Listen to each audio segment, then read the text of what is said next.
What's up, Anchor Squad? Bring y'all back at again with another video. This one is from the Critical Drinker. So he uploaded another video, but this time it's on Avengers Doomsday, and it says nostalgia is all they have left. So I guess he's talking about how Disney or Marvel, whatever, they've been trying to figure out how to be on the right side of movies because they've been giving us a lot of letdowns with a lot of films, or some films that were good but didn't really break the box office. One in particular was A Brave New World. I thought it was decent, but it didn't score the budget or the box office numbers that they were hoping for. So you can go on Box Office Mojo and look that up to see how it didn't make the amount of money that they were hoping that it made, even though it did make some sort of a profit. So also, all the Disney Plus series and other things other movies that they launched, like Ant-Man 3 that didn't do so well, the Marvels. So right now they're like, okay, let's do Avengers Doomsday, but they're trying to bank on nostalgia and bringing back a bunch of characters because as you can see in one of my older videos that I did a couple days ago, they provided the casting for Avengers Doomsday, and a lot of it are current cast members, from Thunderbolts, and then they went all the way back to the Fox X-Men movie characters. So they bring it back Patrick Stewart, Ian, the old Mystique, and James Marsden, even Alan Cumming that was Nightcrawler. They bring them back as well. So they trying to bank off of different eras, I guess, with the Marvel films. So, but let's see what the Critical Drinker has in store for us with this one.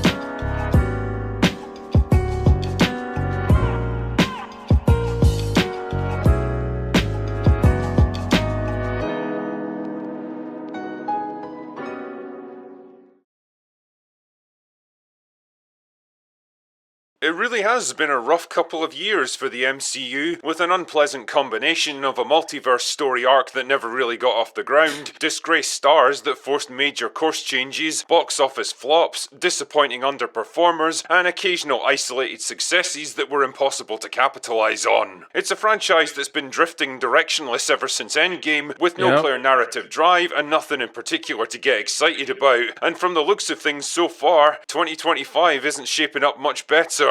What they really need is a good old Avengers movie. Something to reunite the scattered characters. Yeah, because on top of Avengers, they got Thunderbolts coming out, and then they got Fantastic Four coming out.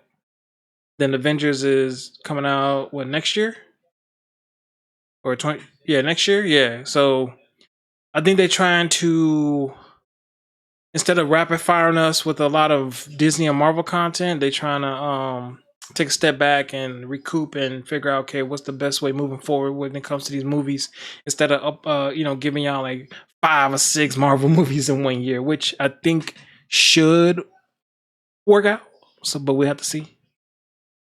And wandering storylines of the MCU into one big blowout finale so that they can move forward into a bold new era of storytelling. And the thing in question is Avengers Doomsday, scheduled to release in May of next year. Well, actually, it's the first part of that thing. The second part is going to be Avengers Secret Wars in 2027, which, if the rumours are true, will basically act as the endgame to Doomsday's Infinity War, capping off the current era of Marvel movies and probably feeding into a soft reboot of the entire franchise. And not before time either. Now, because it's been quite a while since anyone got excited for anything MCU related, it was vital that Marvel did everything they could to build up the anticipation for this one. So what did they do, you might ask? Did they release some kick-ass teaser trailer to get the audience pumped up? Did they give tantalizing hints about the exciting new direction they'll take with the story? Maybe even some interviews with the cast and director?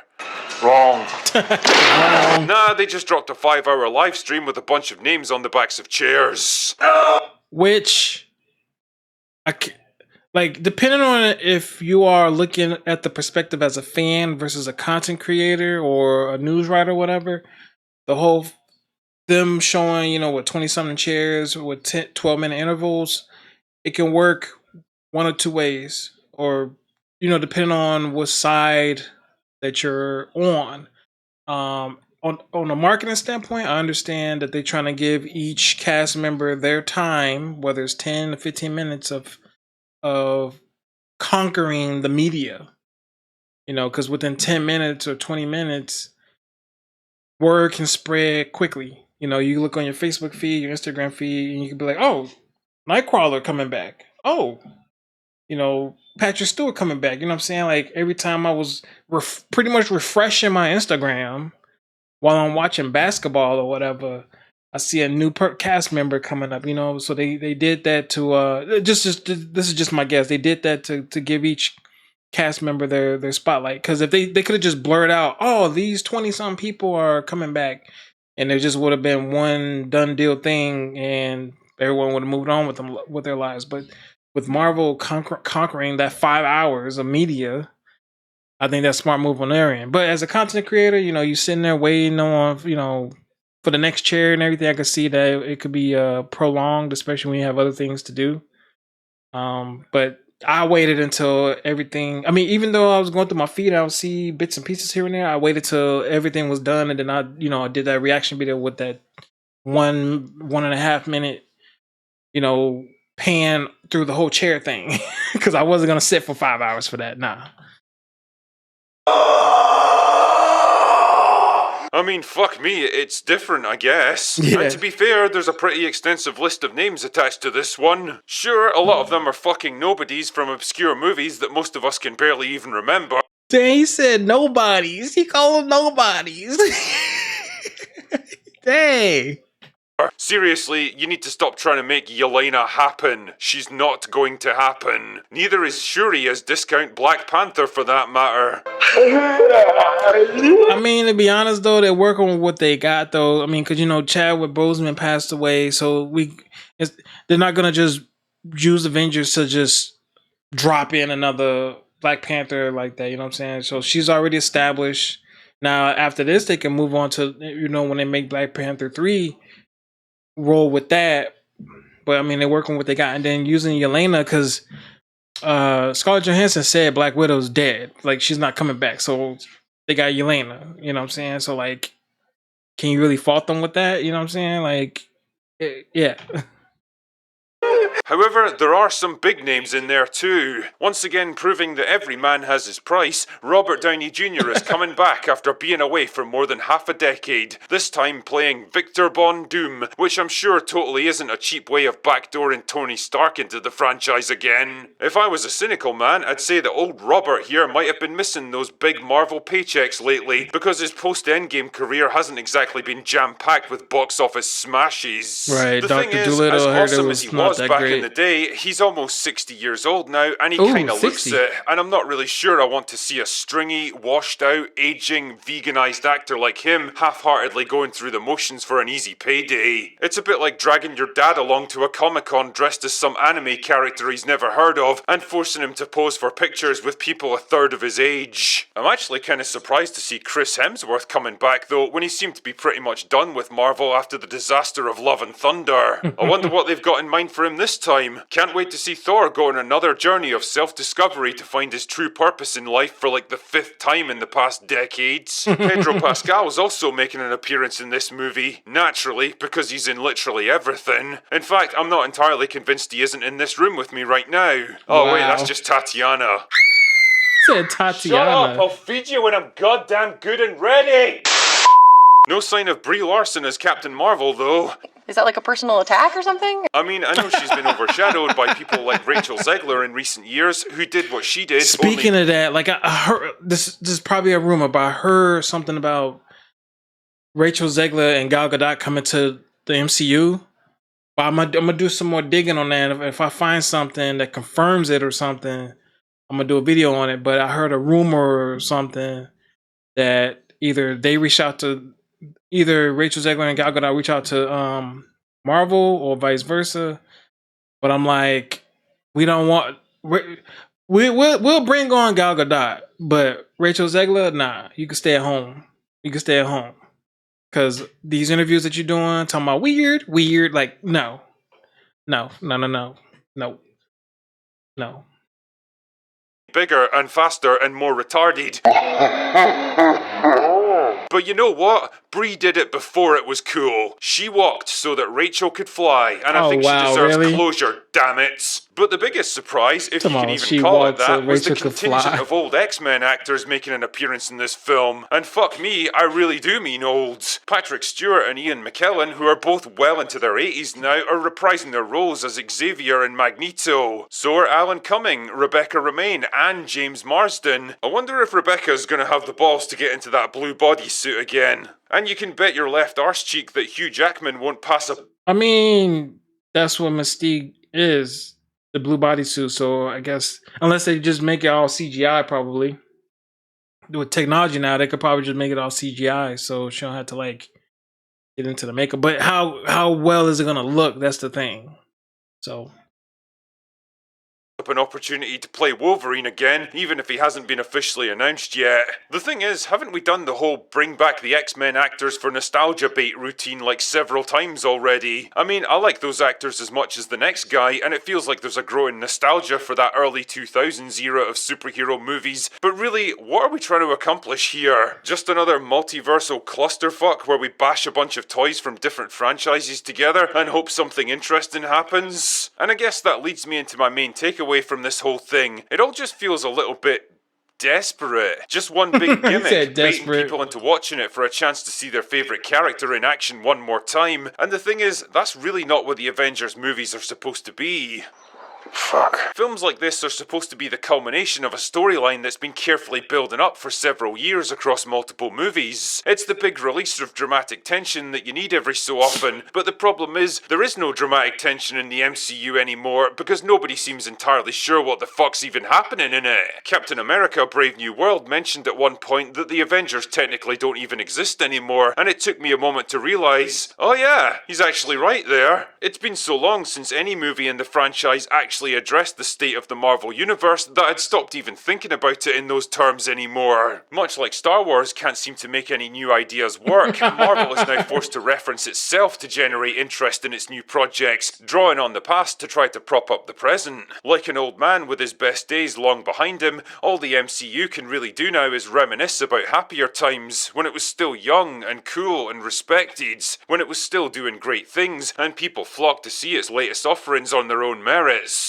As I said earlier, the consensus seems to be that a reboot of some kind is on the way for Marvel, and the two upcoming Avengers movies are going to act as kind of closure for the characters and stories that have been driving it since the very beginning. It's the kind of thing the comics industry does from time to time when storylines have become so convoluted and unmanageable that the only thing left to do is wipe the slate clean and start again. And after almost 2 decades of movies and TV shows, hundreds of characters and crazy universe-changing events, the MCU really is sinking under its own weight now. That is an issue, but the sad reality is that its own audience has kind of outgrown it and moved on now. The kids who excitedly flocked to the cinema to watch that first Avengers movie back in 2012 are now adults in their 20s, probably have kids of their own by now, and don't really have the time or the energy to go watch superheroes fight CGI monsters. The MCU has been going for so long. That's not entirely true. Because if you're going to do something, you make time. But I get what he's saying, though. I get what he's saying. You get older, you got more responsibilities, you got bills to pay, da-da-da-da-da. But I'm 34 and I'll turn 35 this year, and I'm still going to be playing video games. I'm still going to be doing my thing. So I know some 40 and 50-year-olds is still playing video games, and I know some that still read comics and stuff. So, and they still got a life. They still go. It depends on the person. So it doesn't work. It's not for everybody. But if it's something that you love, you make time for it. Long that it's become a generational franchise, but the problem is, I don't get the impression the younger generations are all that interested in it. It's why most of their attempts to pass on iconic superhero mantles to new characters and actors have ended in failure, because old audiences won't accept them and new audiences aren't interested in the first place. I think Marvel knows this too, which is why they're playing the nostalgia card so hard with this one. Time will tell whether it proves to be a winning hand, but personally, I don't like their odds. I hope it is a winning hand. That's all I've got for today. Go away now.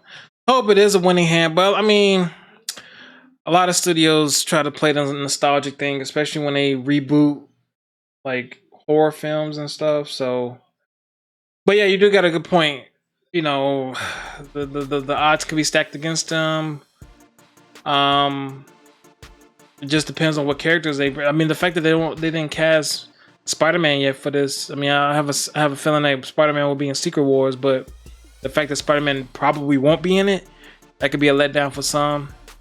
But we'll see. It's Avengers. Robert Downey Jr. as Doctor Doom. That's gonna be awesome. They're bringing back Chris Hemsworth. That's gonna be awesome.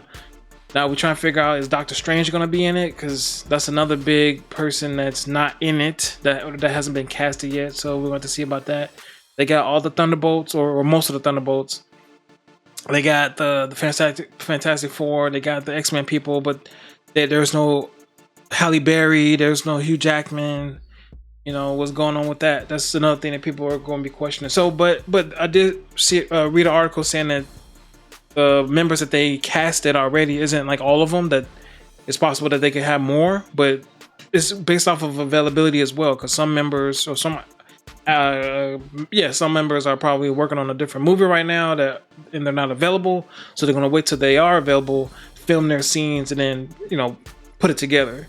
That could be possible too. So. But yeah, man, if y'all like my reaction to this, post your comments down below, like and share with all your friends, subscribe to the channel for more reaction videos. Make sure y'all give the video a thumbs up. Jay Anchor holding it down for 100,000 subscribers, and Jay Anchor is out. I will be giving away $200 Amazon gift cards when this channel reaches 30,000 subscribers. All you have to do to enter is drop a like on this video, be subscribed to the channel, and turn on your notifications so you don't miss any uploads. And in the comment section, let me know why you want to win the $200 Amazon gift card and include your Twitter handle. The winner will be announced once the channel reaches 30,000 subscribers.